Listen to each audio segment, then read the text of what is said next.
Nikkei Asia News Roundup with Jada and Brian.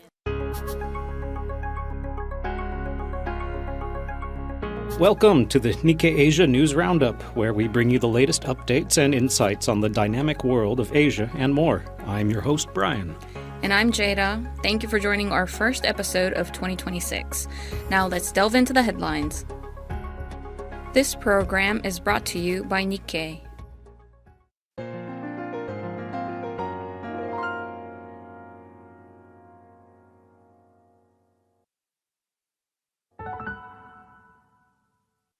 A rapper turned mayor with a massive social media following, a TV host turned politician who vaulted his party into a powerful spot as the fourth largest group in parliament, and a former head of the state power utility have joined forces to challenge Nepal's old guard political parties ahead of elections scheduled for March 5th. Japanese stocks soared to a new record high this week as investors rushed to join the Takaichi trade, amid plans by Japanese Prime Minister Sanae Takaichi to call a snap election. India's burgeoning quick delivery platforms have pulled back from their promise of delivering products in 10 minutes, following an intervention by the Labour Minister. Delivery workers had earlier conducted strikes demanding an end to the system due to concerns about working conditions. Having gone through 3 prime ministers in the past 2.5 years, Thailand's political scene has given way to 57 parties campaigning ahead of a snap general election on February 8th. 5 Chinese airlines are buying a total of 148 A320 planes from Airbus, in a sign of how the European manufacturer is making inroads into China as U.S. rival Boeing grapples with the impact of trade tensions. 3 Japanese corporations are setting up a new company to build and operate a major subsea cable connecting Japan with Malaysia and Singapore, as demand for international data capacity accelerates with the expansion of artificial intelligence. Now moving on to the next segment.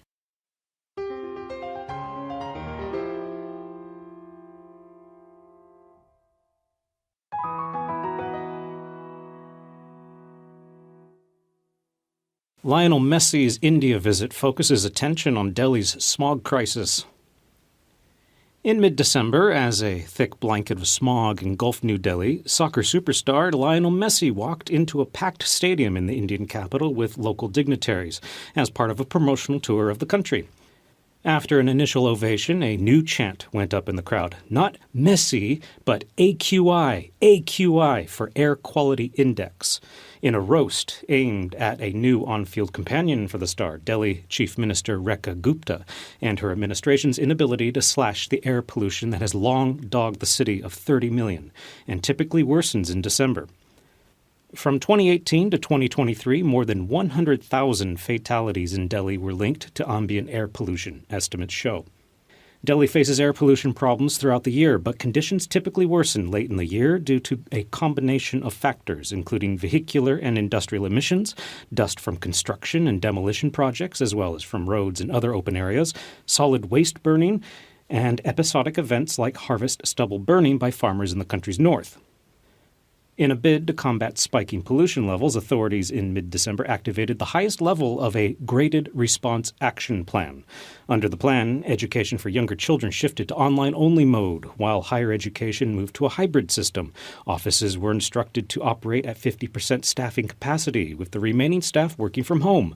Construction and demolition activities were banned, and restaurants were directed to discontinue using coal or firewood tandoor, large ovens usually made of clay. Delhi's pollution crisis mirrors what Beijing faced in the early 2000s, but things have improved significantly in the Chinese capital, according to UN Habitat. Beijing's PM 2.5 fell 60% in about a decade, starting in 2013, and life expectancy rose by nearly 5 years as the city, quote, went from toxic smog to cleaner skies, according to the agency.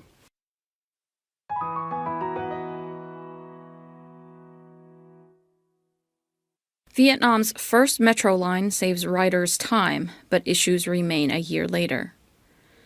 Vietnam's first metro rail line has changed the daily lives of residents, as riders enjoy easier commutes while real estate development along the line continues just over a year after its launch. Commuters crowding platforms has become a common sight in the country's bustling commercial capital.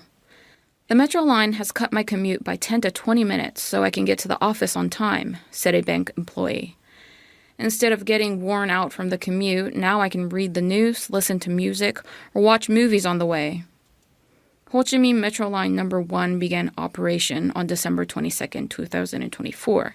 It connects Ben Ton Station in the city center to Soi Tien Station in the suburbs, covering about 20 kilometers. Japan's government had a hand in supporting the project, including an approximately 200 billion yen or $1.26 billion loan, with Japanese companies such as Hitachi contracted for much of the construction. Some of those contractors have yet to be paid. The metro line has shifted the cityscape and is also raising property values.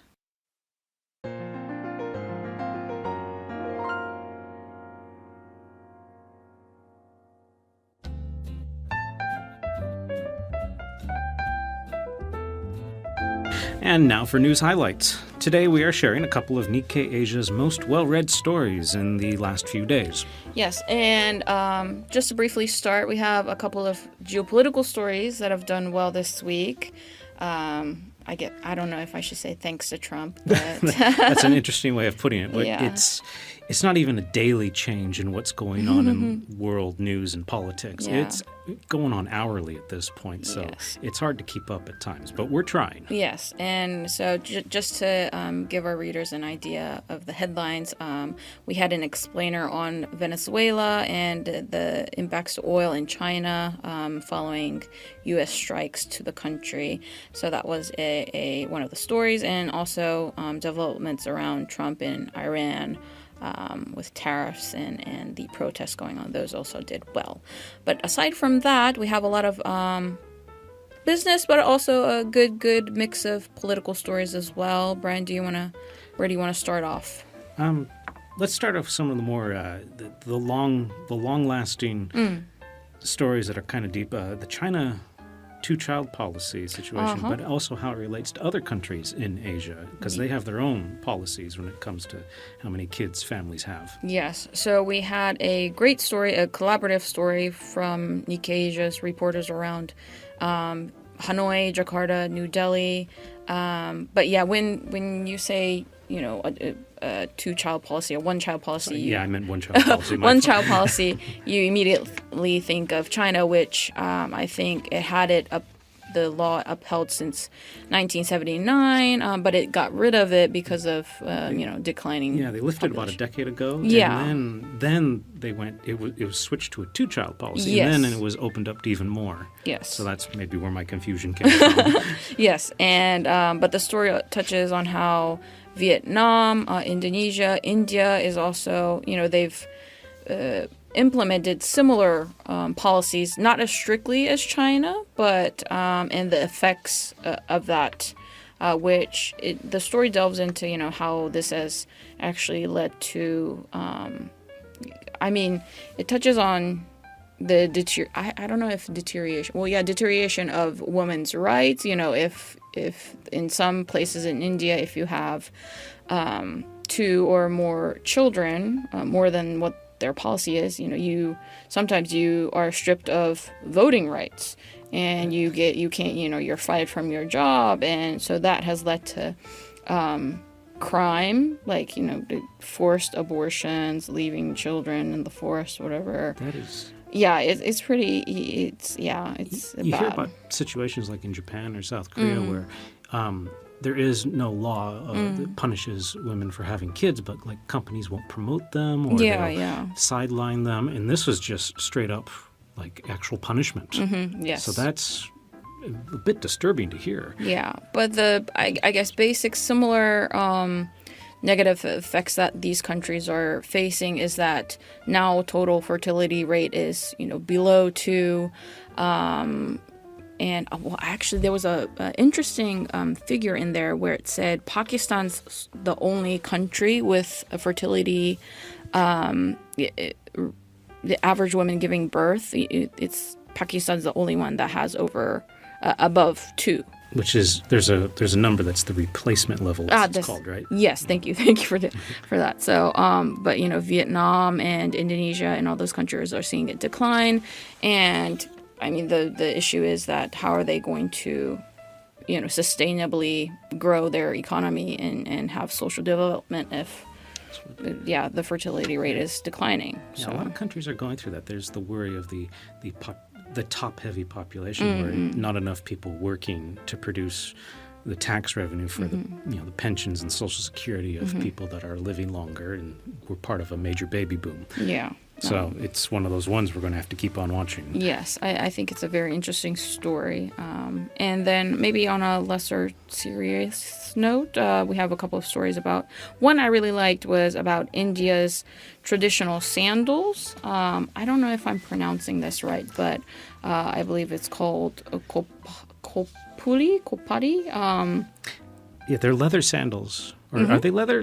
Yes, they can be made of various things. Handcrafted leather sandals. And these artisans in India have collaborated with Prada to make limited editions of these traditional sandals, which this development follows backlash that Prada faced last year after it sort of came out with a very similar sandal. I mean, obviously, taking hints or inspiration from these traditional sandals, but not attributing the cultural heritage to it. So it faced major backlash, but now it's sort of, collaborating with local artisans. And Prada, I like how the sandals that Prada was selling were upwards of $1,000. Yeah. So I'm guessing the average traditional sandal is not that expensive, but they're still very well known. The photos in the article, I see those sandals and I think, oh yeah, those I recognize those. I've seen those before. Yeah, it's like a flat sandal with open toes. Yeah, I see those a lot too. But another story maybe.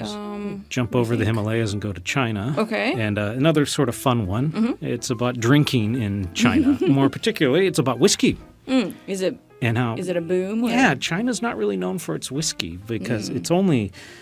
I think in the story it's something like 1.5% of the spirits market is whiskey in China. And it's dominated by baijiu, which is the local sorghum-based.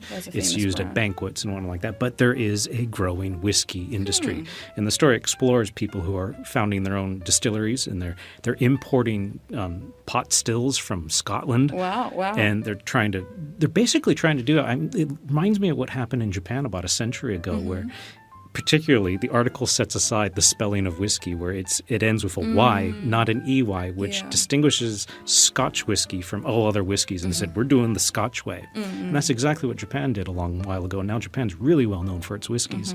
And so the story explores people who are working on this, but it takes time because you have to have a minimum of 3 years maturation in the barrels. Oh, really? Before you can actually have what's classified as a Scotch. Okay. And you see those things saying 10-year Scotch, 20-year Scotch. That's sitting in the barrel that whole time. So we have to wait and see a little bit to see how this pans out, but give it 5 years and we'll revisit this Chinese whiskey story. We could try it out then 5 years from now.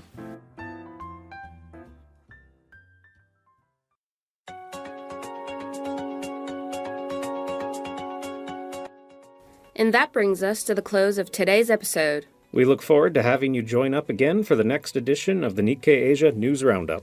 Stay informed, stay curious. Until next time, I'm Jada.